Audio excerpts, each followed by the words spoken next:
Amen, y'all. Welcome to Deconversion Therapy, the podcast. And this is Bonnie talking, and over there... It's Karen Ali. Call me Karen for short.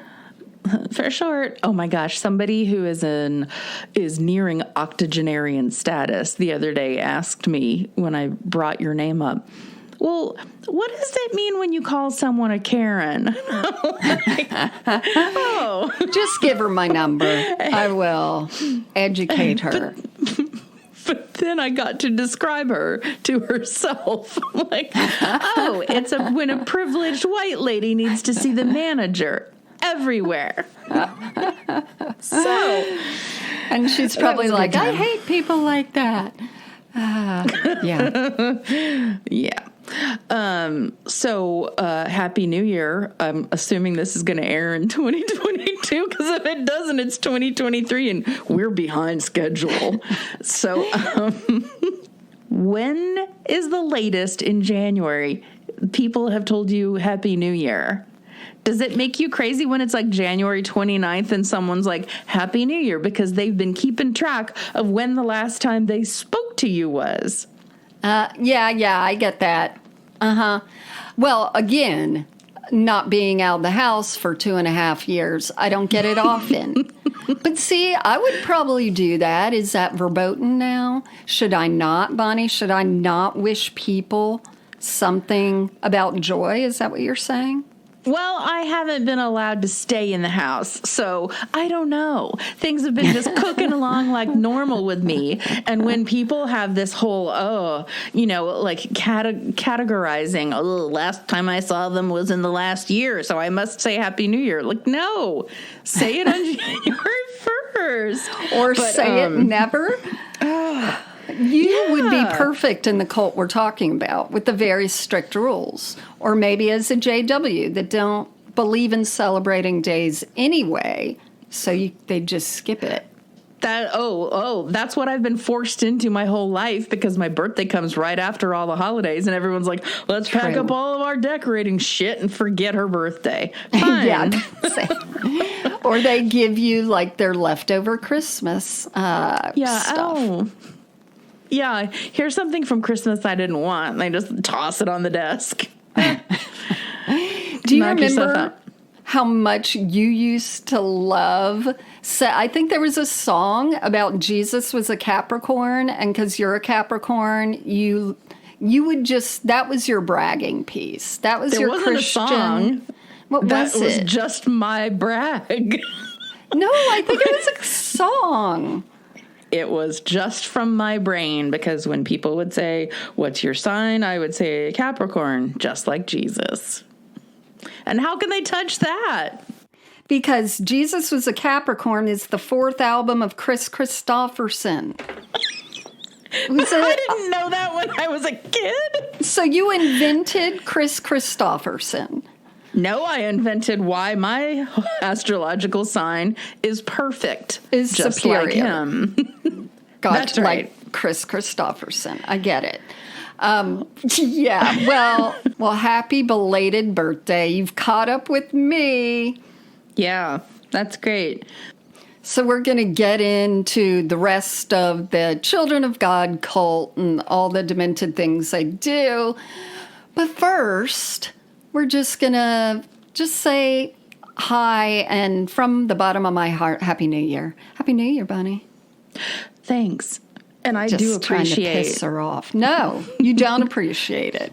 I do appreciate all of our listeners. That's not what I appreciate. So jump on that one. It's so fun, like, interacting with everyone, and everyone tags us in different, like, memes or videos on TikTok, and I'm like, ooh, that's good, or, oh, that person's connected. It seems like everyone is leaving the church in one way or another right now, like, either leaving the evangelical part of it or the just super white part of it, or they're leaving the faith. And those are actual statistics that I was reading in a major newspaper. Yeah. And I'm like, yay. It is. Oh. It was Trump. It was COVID. It was the internet. it was us. We're going to claim it. So the other day, I'm pretty sure it was the Wall Street Journal, I was reading an article. There is a software company that puts together a profile of people so that they can sell that information to churches who will then advertise and target them. Like, I suppose they have some way of knowing if you're struggling, maybe alcoholism, maybe divorce or something like that. Mm-hmm. And there's a name for it, and I can't remember what it is. But if that isn't exactly what a business does, I don't know what is. Tax them. Yeah. I mean, so we keep saying sin that. fishing. They try and find out your sins. I told you. Vulnerability fishing, yeah. I was in like a public restroom once, and you know how they put the flyers on the inside of the stalls? And usually it's, about getting lip filler or, some spa somewhere. They put advertisements. Do you know what I'm talking about? Yeah, so when you're peeing and you're looking at something, you're kind of a captive audience. Very. So a few years ago, there was one, and it was like, too tired on a Sunday morning to wake up for church early, don't like to dress up. Well, we're the church for you. And I'm like, so you're just saying, are you a lazy slob? We would like the lazy slobs. We'll take you. We'll take whoever we can get. Right. The runoff. Someone who also has to go to the bathroom in public. You're our target audience. But and if you drink more and have to pee more, you're going to be exposed to that message a few times. And hydrating is very important. So they know exactly what they're doing. But I'm just seeing with alcohol. I'm just seeing people everywhere leaving the church. And I was talking the other day, and this is going up on our social media, about how you and I started this before I think the term deconstruction was out there and was well known. And we were one of the first podcasts that were talking about this, but not in any knowledgeable, on purpose way. And it is still, we are keeping that tradition. This is still not on purpose or a knowledgeable way. But what has happened since we launched ours is unbelievable. Like how many podcasts, how many newspaper clippings, just TikToks, everything. Just huge amounts of people who are like, maybe we reached one or two influencers, and that's where the tipping point happened, Malcolm Gladwell. That's right. We're going to be in Tipping Point 2, the sequel, Karen and Bonnie, written by Malcolm Gladwell. All right, well, let's get back into a little fun flirty fishing. So we talked about the Children of God, also known as the Family International, and how they had this leader, David Berg. We talked about how River Phoenix and his family were in the cult, but they left when things started getting creepy because just like any other cult, starts off normal, starts off as a place people are like, I want to belong in that, or I don't have a home and I love Jesus, therefore, cult commune. That's perfect. And this is so sad. This is all in the name of Jesus. Like, if you do anything and claim it as in the name of Jesus, it's like you should be able to just get away with whatever you want to do. Yeah, and that's exactly what starts to happen now. So, what do they say God and Jesus are? What is that main word that everyone talks about? God is love. Broke our ears. Now, what does sex express? Love. Again. Love. 2 for 2. And therefore, that's the cult. So, in David's mind, now remember, David has been masturbating to completion in front of his father. So, Or at least once he had to. He's like, you know what? I am starting to change my mind about this cult. If sex is love and God and Jesus are love, then sex is an expression of love. And here's where we go wrong. It doesn't matter your age.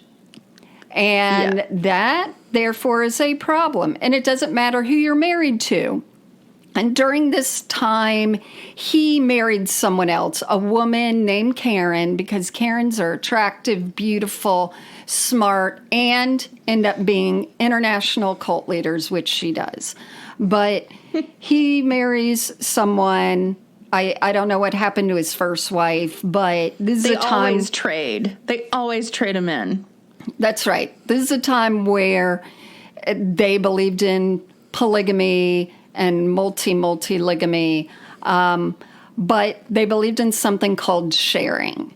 And sharing was done within the walls of the commune. Again, did not matter your age. And this is where it started getting really gross because kids very young were being violated. They were making like videos for their cult leader. It was totally gross. And he also saw himself as a bit of a writer like you and I do. And he decided to write upwards of 3,000 newsletters. He called the Mo letters.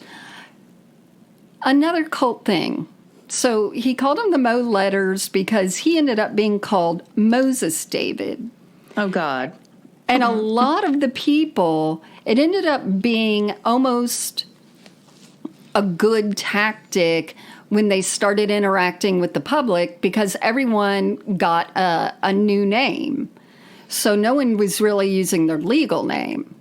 Okay. And that will come into play later. But Moses David, he wrote these Mo letters.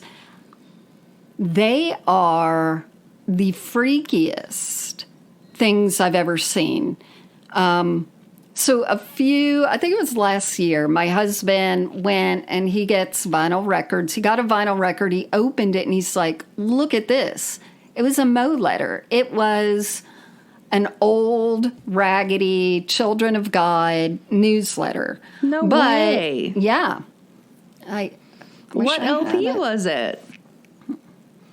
I can't remember. Fantastic. It was just, I know. I have no good information. Okay. And we've misplaced the frickin' thing. But it didn't have anything juicy in it. It was really like, oh, let's hear from, our commune in the Philippines. And it's just someone saying, yes, we reached a lot of people today. It was super boring.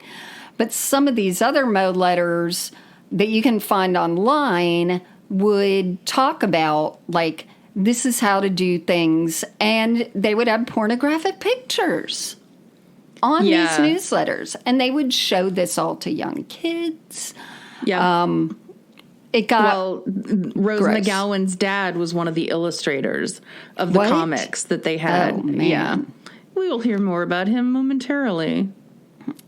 Well, So unfortunately, they weren't Mo Howard letters.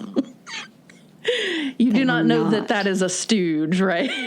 I do. That's the head stooge. Okay. So, wake up and go to sleep. The Three Stooges. There was such a period in my life where I thought they were hilarious. So, of course, in these letters, the writings were like extreme. They were uncompromising.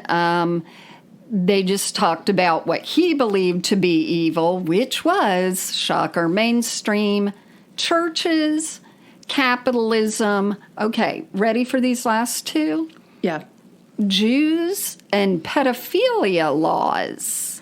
Oh, the laws, not pedophilia. Exactly. Okay. That's nice.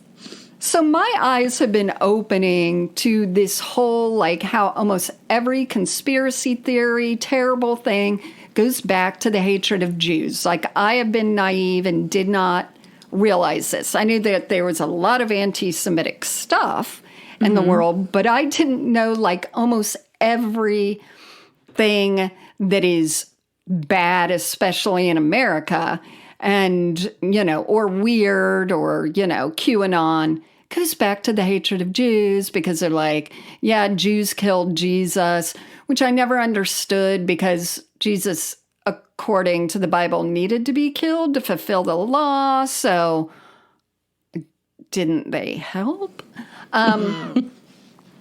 Anywho, but the pedophilia laws, do you know about, like, these groups of men who, I don't know if they're trying to legalize, but they are trying to do away with the idea of pedophilia laws because they're like, we aren't harming anyone? Have you heard that? Well, no, but that seems absolutely, completely against the whole concept of allowing somebody to do something to you.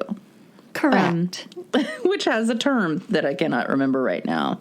Disgustingness. No. I mean, yes. Consent. Yeah. Yeah, because, I mean, yes, you can have a 4-year-old say yes to anything. That does not mean real consent. And it's grossing me out. But anyway, they believed in this whole sharing thing. So there was rampant grossness. And if you love those kind of pictures, they're all online. There's videos of a bunch of people in bed together. It's all about, this is what Jesus wants. Jesus wants us to love everyone. I don't think that's what it meant. I may be wrong. But I don't whatever happened to the idea that, okay, if you believe in Jesus, then you believe in the laws that are established in your country or your area. So, no. So the laws of consent do not agree with that. So which one is it? You got to pick one. I know. And it's always what's the most convenient. And that's what we're seeing with the frickin' mask mandates, etc. It's like, yeah, you're supposed to follow it on your leader when it's Trump. But now you don't have to. It's insanity. So this dickwad guy, he has this new wife. He's like, you know what? I want a lot more weird stuff to happen. And so it starts. And there's obviously a lot of abuse. Of course, they started attracting attention because there would be parents who either left or whatever, whose kids are still in it. I don't know how old the kids are. But they got on the FBI radar, obviously. And the FBI was like, there's nothing we can do about it. I knew you were going to say that. Yeah. Yeah. Because they're a religious thing. And exempt. And they're, exactly. And Bullshit. There was a lot of the people had already been moved overseas.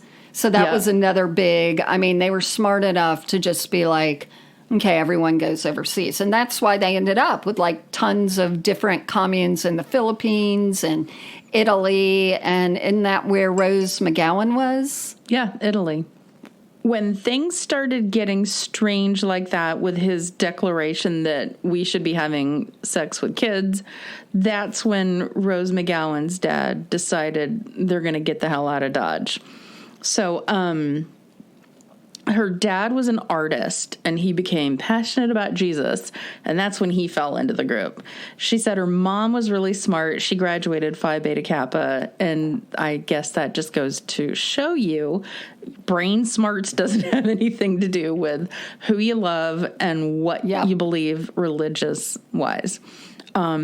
So they were living on a commune in Italy, and the leaders, she said they would pull her aside and ask her if she had Jesus in her heart, and she would always say no. So she said, I don't know what these people were, but they weren't like me. She said she was born waving red lipstick. And so when they eventually moved to the U.S. and she saw Joan Collins on Dynasty, she was like, oh, these are my people. So there you go. She just said she never felt like she belonged there. Oh, that's good. You'll enjoy this. She said as a child, she was warned never to wear nail polish because God could see the filth under her nails. Oh, right. So I guess that's somehow hiding your filth. There's a lot of weird, like, stuff like that I found, like the rules and regulations. Mm-hmm. But I mean, I think Rose McGowan is a strange person. Yeah, she's got a lot going against, any traditional upbringing. So when they left, she was 9. And it was because her father was afraid she would be sexually abused. So she also said that the kids in this cult were kept very separate from the parents. She said she learned to read at 3 and was reading like Edgar Allan Poe at age 6. But she said, no one taught me to tie my shoes for a very long time. Yeah. So as with the other ones, they encouraged you to have a lot of kids as fast as you could. If they ever wanted to leave, they would lean on you. And she said, maybe your kids would disappear. I don't know if that's true or not, but I believe it because, I mean, it was so communal anyway that a lot of them didn't have like their kids under the same roof as they were. Yeah, or under the same mother. That's coming up next. So all of this from Rose McGowan is an interview that she did with People magazine from Blaine Zuckerman's article back in 2011. And so a lot like most cults, you were cut off from your outside family. They had no newspapers, no television, of course. So you're kept in the dark for obedience. Although they made a lot of videos themselves of either gross, either gross things or the music videos. Yeah. So her father, who I mentioned before, he had 2 wives, Rose's mom and another one. And he was the one who did the illustrations for the tracts. And that's when they bailed because they told him to start drawing having sex with kids, which is so disgusting. It's like, and I expect that people who do want to have sex with kids would hide it like a normal human being. Yeah. But to start spreading it as a philosophy and a game plan, and how do disgusting. You work your way there? Like, what's the step before that you think, okay, this is going to work and this is going to make people, once we announce the big issue of pedophilia, it's going to feel natural. I mean, obviously it didn't to Rose McGowan's parents, thank God, but... Yeah. So, so another thing that they did, having the kids go out and perform for money. She said that she remembers one time when an adult took all of her lira that she had earned singing Jesus songs with my banjo. The streets of, where were they? In the streets of Italy with my banjo. Yeah. So hold on, you'll like this too. You weren't allowed to have imperfections, she said. I had a little wart on my thumb, and I remember walking down this hallway. A door opened, and some adult grabbed me and just cut it off with a razor blade, stuck me back out in the hallway with it still bleeding. All right. Can you imagine that? No. I remember when one of our friends had a wart removed in day school. It was a big to-do when we were playing Foursquare, and he had it frozen off of his leg. So, he got out of school. We had an exciting school. He got out of school to go have a wart removed. Meanwhile, she's just walking down the hallway, not expecting anything. All right, so she says that they escaped with her dad's other wife. Not even her mom, in the middle of the night. Wow. She said, this is like movie stuff that you would see on the Movie of the Week or on a Hallmark channel, and you'd go, that's far-fetched. She remembers escaping in the middle of the night, running through a cornfield in thunder and lightning, holding her dad's hand and running as fast as I could to keep up with him. We hid in an old stone house and had to boil pots of hot water to take baths. Then the cult sent people to find them. And she remembers a man trying to break into the house with a hammer. Wow. How awful is that? Yeah. And I wonder, like, why they sent people after them. Are they like, they know too much, they're going to report us to authorities, or what? I hope so. Like, here are the rough ideas for the sketches of child, pornography that I want you to draw. The weird part for me with her is that she ends up dating Marilyn Manson for 3.5 years. Engaged. Yeah, she was really, okay, backing up on what you were saying about kids and stuff, they also made contraception illegal in the cult, so. Yeah, they wanted to have more. Right. And having more kids to do more things too. So that's super gross. But yeah, I know she was in that show Charmed with Alyssa Milano and other people, and like none of them like her. And she's made a lot of enemies. So she was a big outspoken person in the Me Too movement and the Harvey Weinstein, which was great. And then, lately she's done something else controversial. So yeah, now oddly, she was very in support of the people who came out against Marilyn Manson, who were saying that, he was grooming them as youngsters to be with him, but that she didn't have the same experience, but that she was supporting them. Right. Which I find really interesting. I don't think that if she had that experience, she would lie and say she hadn't. Yeah, I agree. Because she's kind of open. She's a strange cookie, and I am positive that this all has to do with their weirdo trauma from, we're going to hear about a lot of people who are not famous, and they all had just terribly fucked up lives, even if they weren't part of the sex part. It seems like it was bad enough that it's like, yeah, you have parents, but you don't have parents, and just go get money for us, kid. That's enough. Go out with your banjo.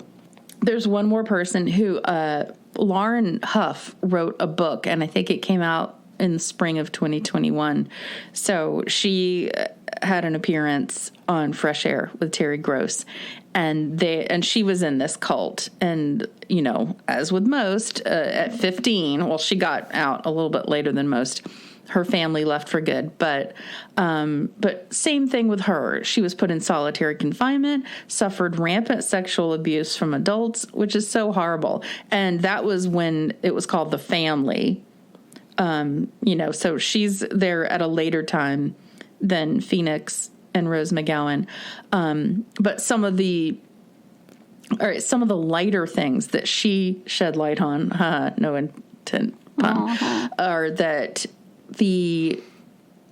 one of the things she remembers is being taught that animals could talk to Noah, and that's how he was able to get them on the ark. Oh yeah, because the animals could hear Noah. They also had super ears where he could call the kangaroos from other continents and whatnot. Got it. Yeah. So that's how he was able to round them up. And that she said one of the things she had a problem with was their concept that heaven was located in a pyramid inside the moon. And I love why does it have to be in a pyramid if it's already on the moon? But she had the problem with I love that it was just a logistics issue. She's like, I had a problem with how much space there was. If there was a limited amount of space, because the moon is a limited amount of space, like it's going to fill up. Will I be there? Oh, I like that. And then let's see. But these seem to be, like I was saying, some of those steps before the and we're going to have sex with everyone and children phase. Like if you start believing some of these things, you're already, making your legitimate brain go on hiatus. Yeah. And I really want to read her book because she was in there at the after part. Like Phoenix's parents and Rose McGowan's parents got out once it started getting into that, but it seems like she did not. And at one point she said her parents left for a while and that she got to spend time with her grandmother who was in a class about archaeology. And I just love that somebody's grandmother was studying archaeology, Mm-hmm. Yeah. And she learned about dinosaurs. And she started realizing, well, this whole Noah's Ark thing doesn't make sense. And the best quote that I love that she gave is, it just takes a 4th grade knowledge of dinosaurs to counteract what the cult was teaching us. Dinosaurs. Which is the same for our whole evangelical thing. One of the things that she talks about was the inconsistency in the cult. Terry Gross asked her, so what did it mean to be good? And she's like, that's the thing. You never knew. Somebody could pull you over and say, can I talk to you for a minute? And her stomach would just drop. So it could mean they were pulling you over to ask something simple like, can you help with the kids tonight? Or you were led into a room and a few hours later, they're still trying to get you to confess to things. She said most of the time that she got in trouble, she didn't know what it was for specifically. If you had been down in the dumps a lot, you clearly had a demon. So you could be in trouble for having a demon. And the evidence of that was that you were sad. One of the other things that, of course, pisses me off like crazy is you could get in trouble for not smiling enough. I heard that by another lady interviewed on I want to call Megyn Kelly show, where she's like, we were always told to smile and say, we're fine, everything's good. Yeah. Yeah. But I honestly think that's also part of our generation's whole bag that we're dealing with and trying to come out of right now. Right. Push Don't it down. feel your emotions. Just say everything's fine, because really what I want is a happy slave. Yeah, exactly. Yeah. So, there are a lot of other people who are coming out, and I've seen some in different interviews, and there's a whole documentary about things that went on, and what these people had to go through is disgusting. And now we have arrived at Flirty Fishing. So, Flirty Fishing, as we talked about earlier a little bit, is when they told women to be, quote, whores for Jesus. They wanted them to go out, have sex with men, and then say, this is the way that they can get them into the church, which every single church uses their attractive people for something. Whether it's them up in the praise choir or whatever, there's always like this physical attractive part of things. But this is going far. And they would make the women do this, but they would also make them charge for it so that they could bring money into the cult. Just in case they didn't get a new member. At least bring back some money. Right. So it's straight up pimping. It's straight up sex trafficking. And there were some women who said, even growing up in the cult, I counted 40 places I lived in. So these groups were always moving. Yeah. And they were always going out and doing this in the streets. And of course, like we said, the FBI could never really get anything done. I think they raided 1 or 2 places because people had said there's abuse going on. But then they would get there, and even the kids were trained to smile and say, no, I'm happy, everything's good. But that sounds a lot like what we grew up with as well.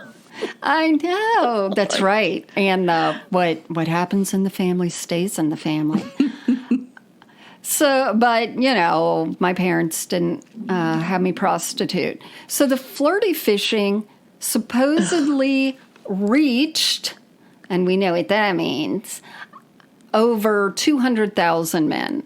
So Dear this God. was like a huge prostitution ring.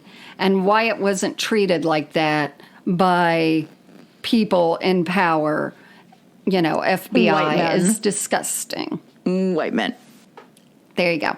So there was also, during all this time, David Berg, he'd remarried or whatever, this woman named Karen Zerby, and she had a child through Flirty Fishing. So that's the other thing. They weren't allowed to use birth control.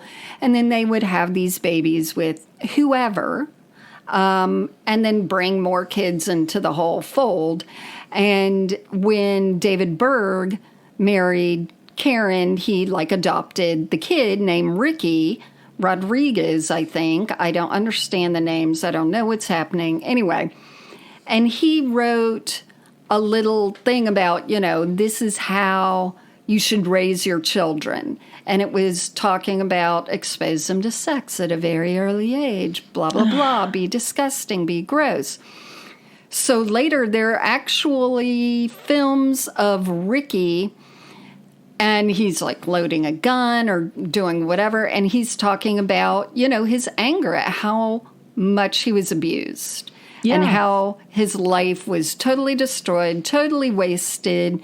And he tried to find Karen, who was his mother, who had also abused him sexually and physically. Why? And he couldn't even find her, but he found his nanny, who was the mother's secretary, and he killed her.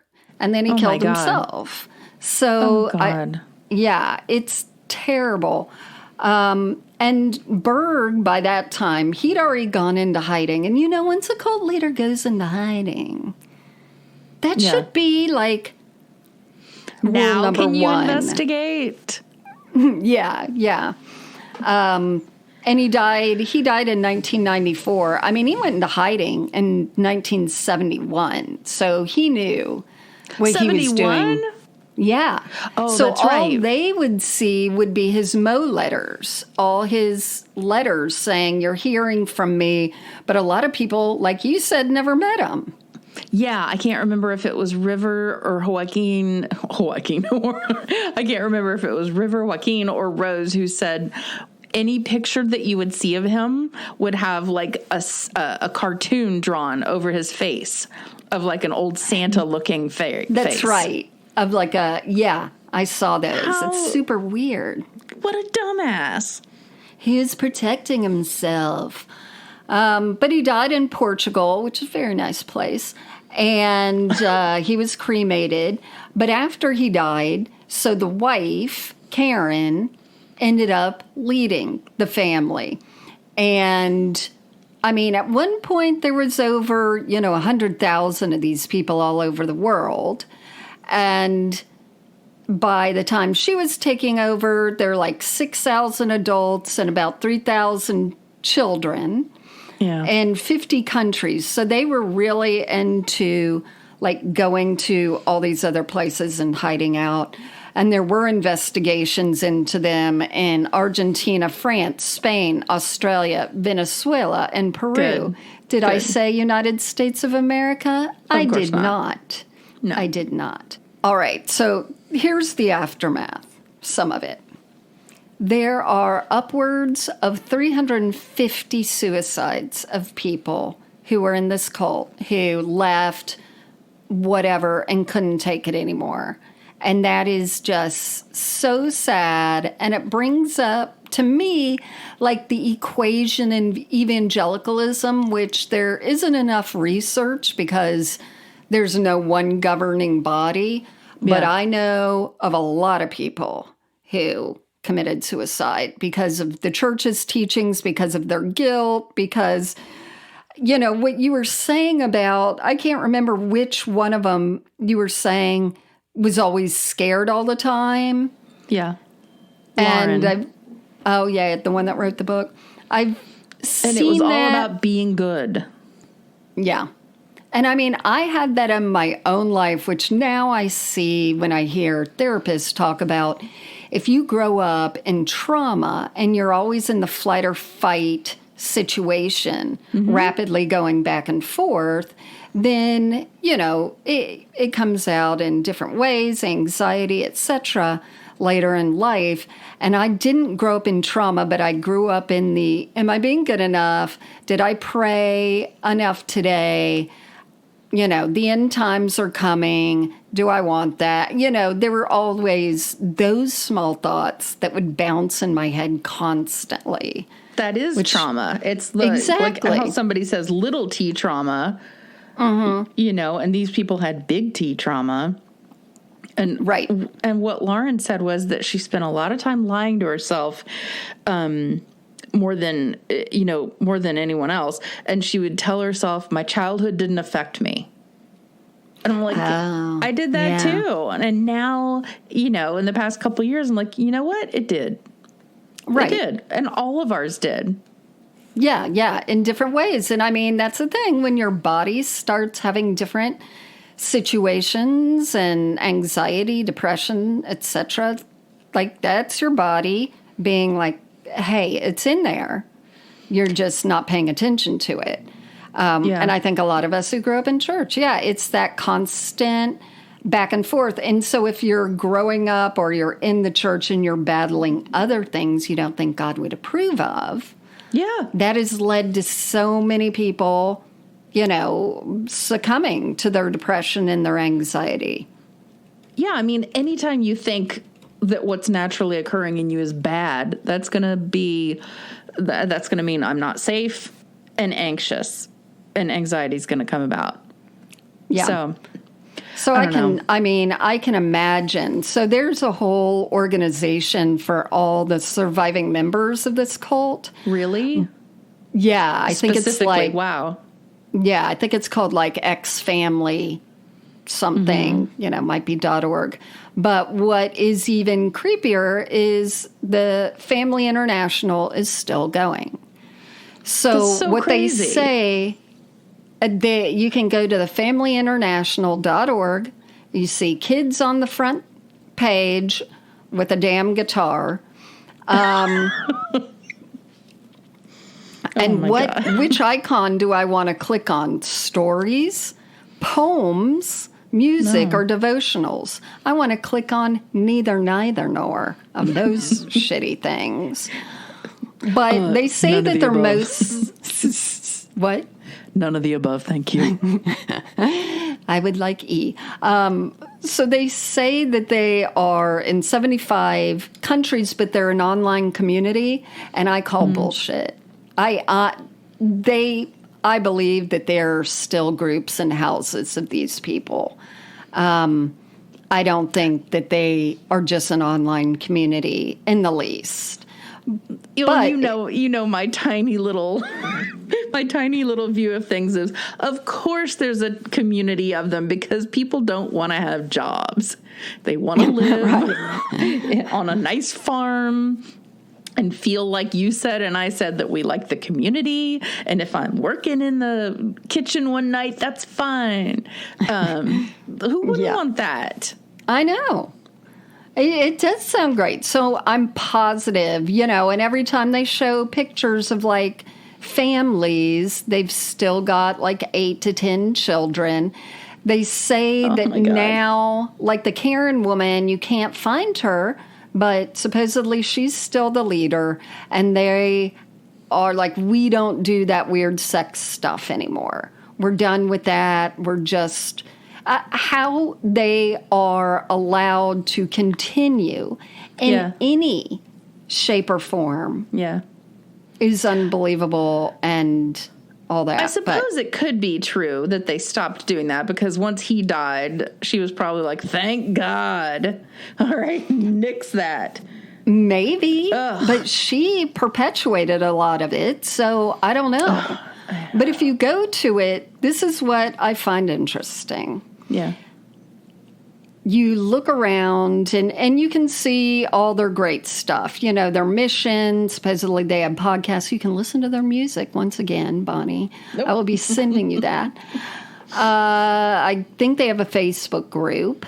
But they have a little place that you can find history. And I'm like, okay, let's see how they Their have version? Exactly. But I'm surprised because they're like, from its inception, the Family International, formerly known as Children of God, has had a colorful history.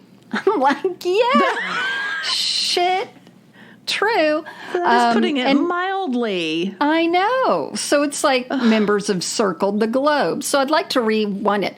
Members have been shuffled around the globe, spreading the gospel, or STDs, message in literature, Moe's letters of pornographic things, song, Moe's. disgusting, and it goes on and on. But let me see. And then it talks about their early history. And it's like we can trace it back to Huntington Beach, where our founder, David Berg. So I'm really even surprised that they don't hide that.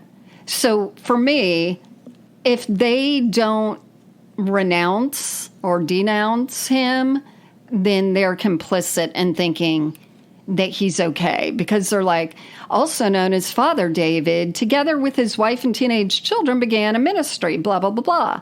And it's like, to read more of his writings, known as the Moe letters, click here. No thanks.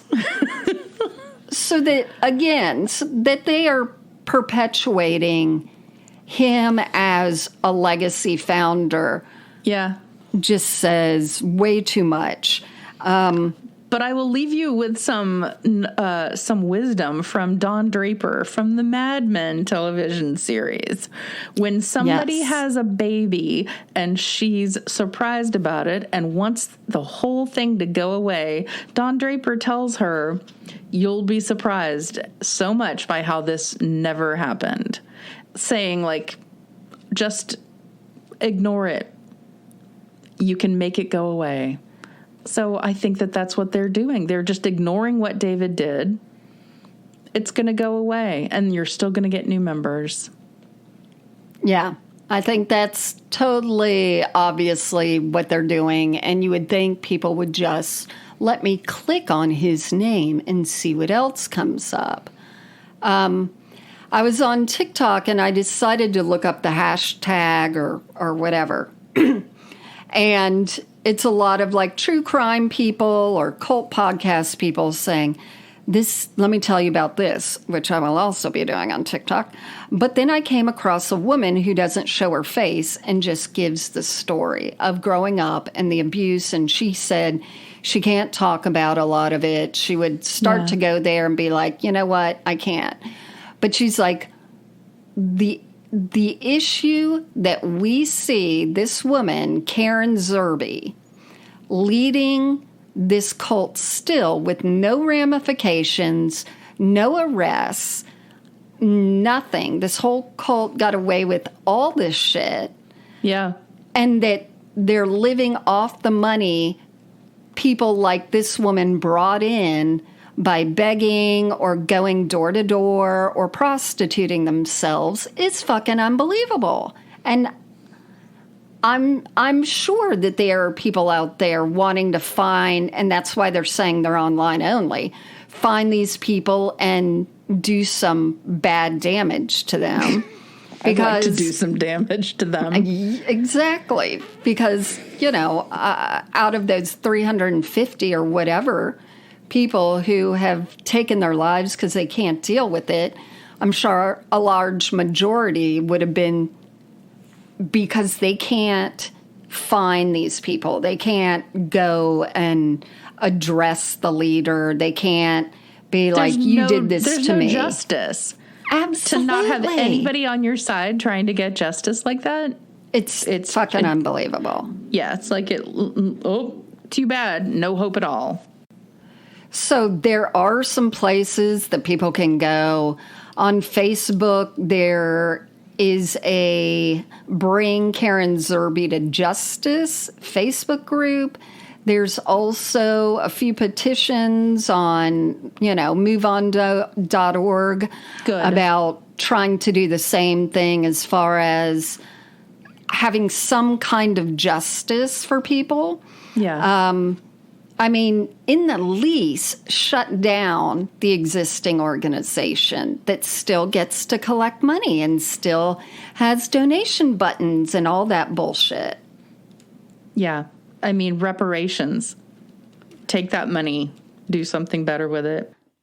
And you spell the name Zerby, Z-E-R-B-Y.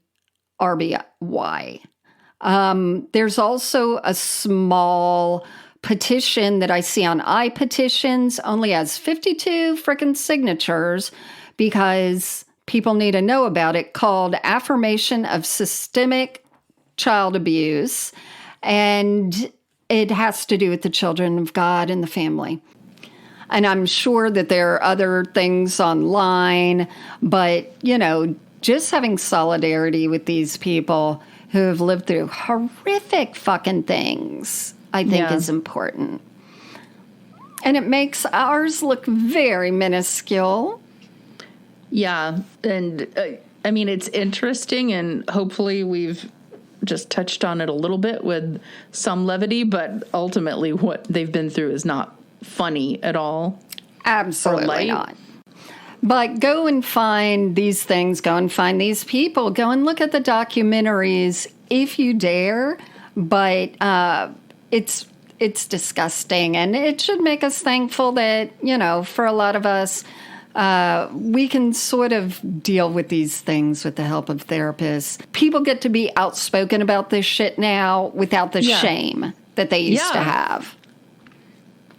Good Lord.